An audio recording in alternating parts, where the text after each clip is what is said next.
부탁드리겠습니다. 네, 어떻게 보면 코로나 이후에 이제 대처가 또 어떻게 코로나와 함께 가느냐가 저는 상당히 중요하다고 생각합니다. 그래서 우리가 말한 이러한 뉴 노멀 시대에는 어떤 좀 새로운 표준이 좀 필요하지 않나 생각을 좀 해봅니다. 그런 의미에서 제가 이제 몇 가지 말씀을 좀 드리고 싶은데 제가 생각하는 어떤 미래의 어떤 환경이나 변화는 우리가 생각하지도 못하게 지금 빠르게 변하고 있기 때문에 그러한 것을 저희가 이제 이벤트와 관련해서 좀 말씀을 좀 드리면 좀 쉽게 설명을 좀 해보고 싶습니다. 우선 우리가 말한 이벤트는 일상에서 일어나지 않는 사건에 대한 어떤 전개라고 저는 생각을 합니다. 그래서 많은 사람들이 살아가면서 삶 자체가 하나하나가 다 이벤트인데 그러한 이벤트는 여러 가지 것과 연결이 되어 있습니다.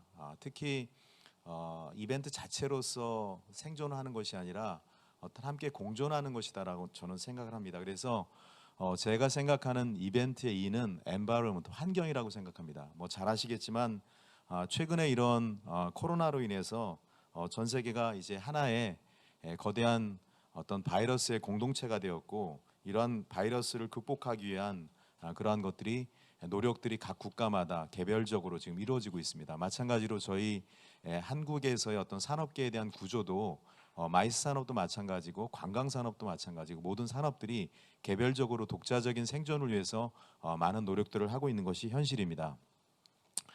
또 이런 코로나로 인해서 이런 환경 자체가 소비 환경 자체가 엄청나게 많이 변했습니다. 잘 아시다시피 이제 이런 언택트 경제가 등장을 하면서 이제 사람들이 뭐 백화점에 가면 그냥 둘러보기만 하고 직접 구매는 이제 다 온라인에서 하는 쇼핑하는 그러한 시대가 되어버렸고 그래서 우리가 말한 이런 환경에서는 굉장히 저는 공존지수, 관계지수라고 그러죠. 릴레이션십 퀴오션트가 저는 굉장히 중요하다고 생각합니다. 그러다 보니까 이제 개인보다는 굉장히 팀워크의 플레이가 중요하고 또 개인의 생각보다는 또 집단의 생각이 굉장히 중요합니다. 그래서 우리가 말하는 컬렉티브 인텔리전스라고 해서 이러한 집단 지성이 굉장히 중요한 시대가 되었습니다. 그래서 환경에 대한 극복이 어떤 개인의 혼자의 힘이 아니라 함께 공존할 수 있는 그러한 것이 필요하지 않나 하는 생각을 해봅니다. 두 번째 이벤트에서 V는 제가 생각하는 V는 가치, 밸류라고 생각을 합니다. 최근에 이제 제품을 구매하는 것들이 이제 가치 중심으로 제품을 구매합니다. 그래서 그러한 가치가 주는 것이 무엇이냐라고 좀 생각을 해볼 수가 있는데 어떻게 보면은 우리가 생각하는 이 코로나를 통해서 이제 평균의 시대는 끝났다.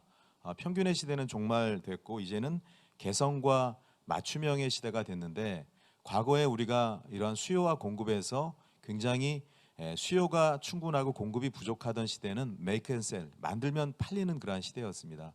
그러다 이제 이러한 제품 생산의 대량화나 이러한 산업화에 의해서 제품이 생산이 대량화되다 보니까 이제 질적인 것들이 상당히 중요하게 됐습니다. 그래서 그러한 질적인 것을 중시하면서 이제는 고객들이 어떤 것을 느끼냐 하는 그러한 센스와 리스판스가 굉장히 중요하게 됐고 또 그렇게 센스와 리스판스를 충족시키기 위해서는 사람들이 어떤 것에 대해서 서프라이즈 놀라고 또 어떤 것에 대해서 이미진 상상하는지 그러한 고객들이 놀라고 상상하는 제품을 만들어야만이 결국은 시장에서 소비자들에게 선택을 받는 시대가 되었고 또 최근에는 너무나 이렇게 놀랍고 상상할 수 있는 제품들이 많이 나오다 보니까 이제는 미닝과 밸류라고 그러죠. 의미와 가치가 없는 그런 제품들은 결국 소비자의 선택을 받지 않습니다. 그래서 마찬가지로 우리가 언택트 시대에도 소비자들의 선택은 이러한 가치 중심으로 그렇게 소비가 이루어지고 있다는 겁니다. 그래서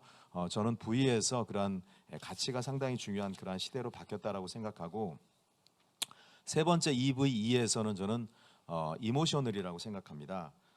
굉장히 감성적인 것이 굉장히 중요한데 이러한 감성을 어떻게 바라보느냐 하는 것이 대단히 중요합니다. 최근에 뭐 코로나 블루라고 해서 상당히 코로나 이후에 자살하는 사람도 많이 늘어났고 또 코로나 이후에 어떤 개인의 어떤 건강이나 미래나 환경에 대해서 신경을 쓰는 사람들이 많다 보니까 최근에 이런 스포츠 분야나 이벤트 분야에서는 굉장히 힐링하는 그런 제품들이 많이 판매가 되고 힐링하는 상품들이 많이 늘어나고 있습니다.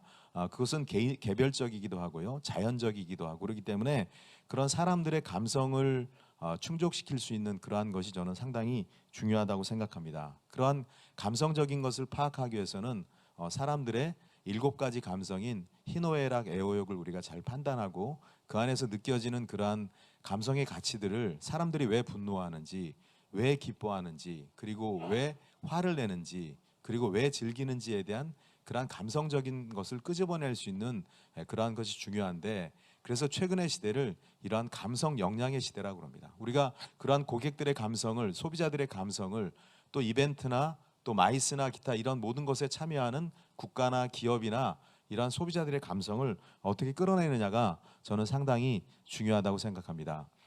며칠 전에 여러분 잘 아시는 BTS가 빌보드 차트에서 1위를 했는데 그 노래 제목이 바로 Life Goes On이라고 그래서 우리의 인생이 삶이 계속 진행되는가에 대한 그런 주제를 가지고 노래를 가지고 전 세계 빌보드 차트에서 1등에 올라갔는데 그 가사 내용을 보면 결국 인간이 추구하는 왜 살아가는지, 이 코로나 이후에 왜 인간들이 살아가는지 그러한 살아가는 가치에 대해서 노래를 했고 그러한 노래 가사가 상당히 큰 공감을 일으켰습니다. 근데 물론 그 공감이라는 단어를 제가 생각을 했을 때 그 BTS는 재미나게도 한국말로 노래를 불러서 1등을 했는데 과연 외국 사람들이 이러한 한국에 그러한 담겨진 그러한 의미를 이해할까라고 생각을 하지만 저는 100% 그들이 한국 가사에 대한 의미와 공감을 가졌기 때문에 그런 이모셔널한 것이 통했기 때문에 그런 저는 빌보드 차트에서 1위를 했다고 생각합니다. 그래서 이런 코로나 시대에는 이러한 그 사람들과 어떻게 이렇게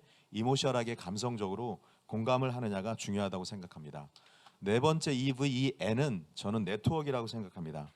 최근의 시대는 연결의 시대입니다. 그래서 최근은 소유보다도 굉장히 공유가 중요하다라고 생각을 하고 또 구입보다는 또 제품을 공유하는 그런 사이트에서 살아간다고 우리들은 알고 있습니다. 그래서 우리는 이러한 것을 공유 경제라고 합니다.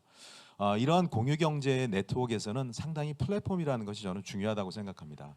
우리가 어떤 플랫폼을 가지고 있느냐. 그래서 기업들은 최근의 기업들은 그러한 플랫폼 구축에 아주 많은 막대한 자원들을 투자하고 있습니다. 그래서 이벤트도 상당히 저는 단기성의 것이 끝나는 것이 아니라 그러한 플랫폼을 통해서 어떻게 지속적으로 소비자들하고 공유하고 함께 나아가느냐가 저는 중요한 관점이라고 생각합니다. 그래서 우리가 말한 이러한 네트워크에서의 플랫폼을 갖추는 데 있어서는 저는 크게 2가지 요소가 있어야 된다고 봅니다. 첫 번째는 우리가 인터페이스라고 해서 얼마나 접근성을 보다 더 쉽게 하느냐. 마찬가지로 우리가 앞서가는 기업들을 보면 이러한 접근성이 너무나 좋습니다. 그래서 이러한 접근성을 가까이 갈 수 있는 그러한 팩터가 무엇인지 그러한 것들에 대해서 고민을 해야 되고, 2번째 플랫폼에서 중요한 것은 컨텐츠입니다. 어떤 킬러 컨텐츠를 갖느냐에 따라서 고객이 그러한 플랫폼에 머무는 시간이 달라진다는 겁니다. 그래서 그러한 플랫폼 안에서의 인터페이스와 컨텐츠를 어떻게 강화하느냐가 이러한 네트워크 시대에는 저는 상당히 중요한 팩터라고 생각합니다. 마지막 T는 이벤트에서 T는 트렌드입니다. 우리가 말한 트렌드는 세상의 변화는 정말 눈 깜짝할 사이에 지나갑니다. 과거의 트렌드는 1년, 2년, 5년씩 가는 그러한 단어였다면 최근의 트렌드는 거의 6개월, 3개월 동안의 변화가 될 정도로 이러한 트렌드 자체를 연구하는 그러한 트렌드가 지금은 상당히 유행처럼 돼 있습니다. 지난 10월 중순부터 2021년에 대한 트렌드 예측에 관한 책들이 무려 16종이 나왔습니다. 그래서 서점에 가면 이런 트렌드 관련한 책들이 거의 베스트셀러에서 상위권을 차지하고 있는데, 그래서 이런 코로나에 우리가 말하는 팬데믹 이후에 이 뉴노멀 시대 이후에 이 뉴노멀 시대에 우리가 과연 미래에 대한 변화가 어떻게 일어날 것이냐가 상당히 중요한데, 뭐 거기에 보면은 여러 경제연구소나 또 서울대학교 김난도 교수나 또 기타 이런 트렌드를 예측하는 많은 분들이 이런 트렌드에 대한 얘기들을 많이 했습니다. 그래서 그런 트렌드가 단순하게 어떤 삶에서 트렌드도 있지만 금융에서의 트렌드, 뭐 스포츠에서의 트렌드, 그다음에 우리가 말하는 물류에서의 트렌드, 금융에서의 트렌드, 이런 각종 또 관광에서의 트렌드, 레저에서의 트렌드, 이런 트렌드가 각 분야별로 지금 또 많은 그 글들이 나오고 있습니다. 그래서 저는 이러한 변화의 시대에 우리가 얼마나 이런 트렌드를 따라가느냐, 트렌드를 따라가느냐도 중요하지만 얼마나 트렌드를 예측하느냐가 저는 중요하다고 생각합니다. 과거의 경쟁력은 과거에 얼마나 많은 것을 쌓았느냐에서 경쟁력이 만들어진다면 현대에는 미래를 얼마나 빨리 예측하느냐에 따라서 경쟁력이 만들어지는 시대에 우리는 살고 있다고 그럽니다. 그래서 이러한 트렌드에 대한 변화에 대한 예측을 하는 것이 저는 상당히 중요하다고 생각합니다. 어떻게 보면 이러한 이벤트를 EVENT를 총괄할 수 있는 저는 그런 하나의 키워드가 저는 디지털 플랫폼이라고 생각합니다. 최근에 모든 것들이 이러한 것이 디지털화로 변신되고 있고 또 지금의 어떤 저희들의 어떤 학회나 이런 것도 전부 다 이렇게 온라인을 통해서 이루어지고 또 이러한 것이 참여율이나 이런 면에서 굉장히 많은 과거보다도 숫자를 끌어들이는 것처럼 이제 세상의 변화가 이렇게 일어나고 있기 때문에 결국 변화 속에서 성장하고 또 성장 속에서 지속 가능성을 유지한다는 것은 참 어려운 일이다라고 얘기하지만 모든 업계나 또 관련 분야가 또 많은 고통을 겪고 있지만 이제는 이런 각자 도생하는 그런 독특한 아이디어와 생각과 제가 말한 이벤트의 그런 키워드를 좀 생각을 한다면 조금 더 우리 분야에 대한 경쟁력을 저희가 갖고 그러한 경쟁력 안에서 결국 미래에 대한 어떤 살 길을 저희가 찾아 나갈 수 있다라고 생각을 합니다. 네, 이상입니다. 예, 예. 짧은 시간인데 우리 이벤트 전체를 트렌디하게 이해할 수 있는 그런 좋은 시간인 것 같습니다. 우리 김도윤 교수님은 스포츠 또 이쪽 분야, 이벤트 분야에 상당히 권위가 있으신 걸로 알고 있습니다. 예. 오늘 좋은 말씀 해주실 거요. 자, 다음에는